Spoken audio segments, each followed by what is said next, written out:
इस वीडियो में हम बात करेंगे एनएससी और बीएससी क्या है, एनएससी और बीएससी कैसे काम करता है, तो सब चीज़ जानेंगे डिटेल में इस वीडियो में। तो वीडियो को पूरा देखिएगा। तो चलिए शुरू करते हैं। एनएससी और बीएससी हमारा इंडिया के दो मुख्य स्टॉक एक्सचेंज है। एनएससी का पूरा नाम नेशनल स्टॉक एक्सचेंज है, जिसकी स्थापना 1992 ईस्वी में हुई थी। एनएससी पर कुल 1600 से ज़्यादा कंपनियां रजिस्टर्ड है। वहीं बीएससी का पूरा नाम बॉम्बे स्टॉक एक्सचेंज है। इसकी स्थापना 1875 ईस्वी में हुई थी। इसमें कुल 5500 से अधिक कंपनियां रजिस्टर्ड है। किसी भी कंपनी को अपने बिजनेस के लिए लोगों से रुपया लेना हो तो वो अपने कंपनी के शेयर को एनएससी या बीएससी या दोनों एनएससी और बीएससी पर रजिस्टर कराते हैं और आईपीओ के जरिए अपने बिजनेस के लिए इन्वेस्टर से पैसे लेते हैं।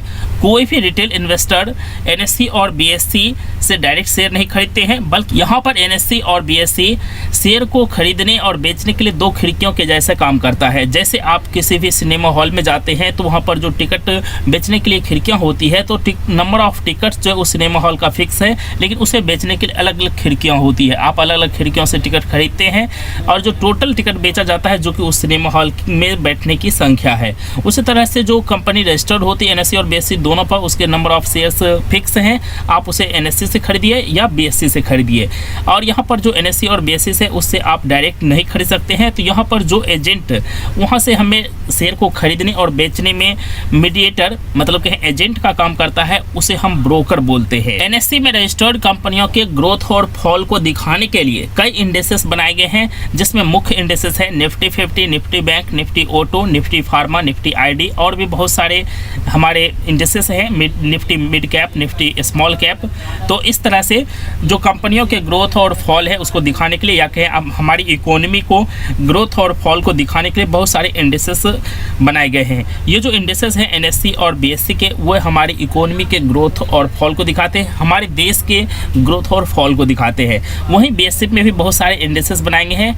S&P BSc Sensex, S&P BSc small cap, S&P BSc mid cap, बहुत सारे इंडेक्सेस बनाए गए हैं। कुछ जो इंपॉर्टेंट बातें हैं आपको ध्यान रखनी है शेयर को खरीदने और बेचते समय, कि अगर आप इंट्राडे करते हैं तो अगर आप एनएससी से शेयर खरीदते हैं तो सेम डे आप बीएससी में शेयर को नहीं बेच सकते। अगर आप सेम डे एनएसई पर शेयर को खरीदकर बीएसई पर बेचते हैं तो आपको 20% की पेनल्टी पे करनी होगी।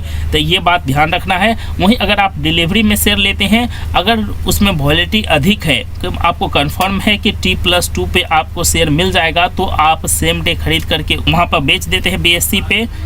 तो वहाँ पे अगर शेयर आपको मिल गया तो ज़्यादा प्रॉब्लम नहीं है, लेकिन अगर T+2 डे बाद बेचते हैं आपके डीमैट अकाउंट में आने के बाद शेयर, तो कोई दिक्कत नहीं है। लेकिन हमारी जो सलाह है कि आप शेयर अगर एनएससी में खरीदते हैं तो एनएससी पे ही बेचें, आप बीएससी में खरीदते हैं तो बीएससी पे ही बेचें। आप पहले ही सेलेक्ट कर लें आपको जो ट्रेडिंग करनी है, जो इन्वेस्टमेंट करनी है, उसके लिए स्टॉक्स को एनएससी पे सेलेक्ट करना है या बीएससी में। दो स्टॉक एक्सचेंज में एक को चूज कर लें तो ज़्यादा बेहतर है।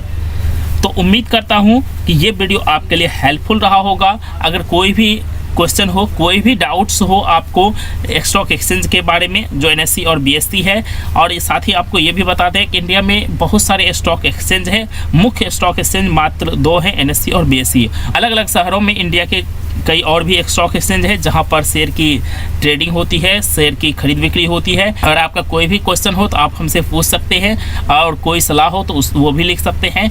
तो उम्मीद करते हैं वीडियो हेल्पफुल रहा होगा। तो वीडियो को लाइक और शेयर कीजिएगा। चैनल पर पहली बार आए हैं, चैनल को सब्सक्राइब करके बगल के बेल आइकन को दबा दीजिएगा।